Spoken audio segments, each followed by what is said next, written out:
Ada banyak keunikan dari Pura Watu Plotok ini, tentu dari keberadaan Palinggi Batara Lingsir Watu Plotok yang memiliki banyak khasiat. Banyak yang sudah membuktikan diberikan kesembuhan maupun keturunan. Dikatakan Jan Banggul Pura Watu Plotok, jero mangkuk jadi tidak sedikit umat Hindu yang nangkil sembari nunas tamba.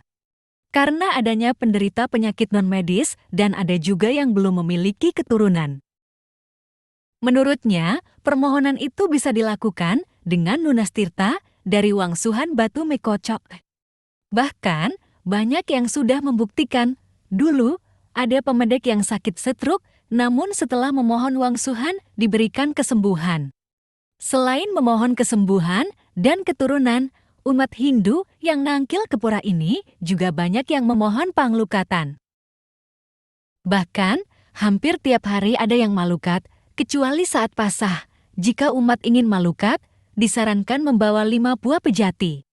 Proses persembahyangan juga dimulai dari Jaba, Ida Betara Ratu Kanjeng, Ratu Gede Dalempit, Ratu Niang Sakti, kemudian di Jeroan. Pujawali di Pura Watu Plotok dilaksanakan bertepatan pada Rahina Anggarkasi Julungwangi dan saat Musaba Purnamaning Sasi Kalima.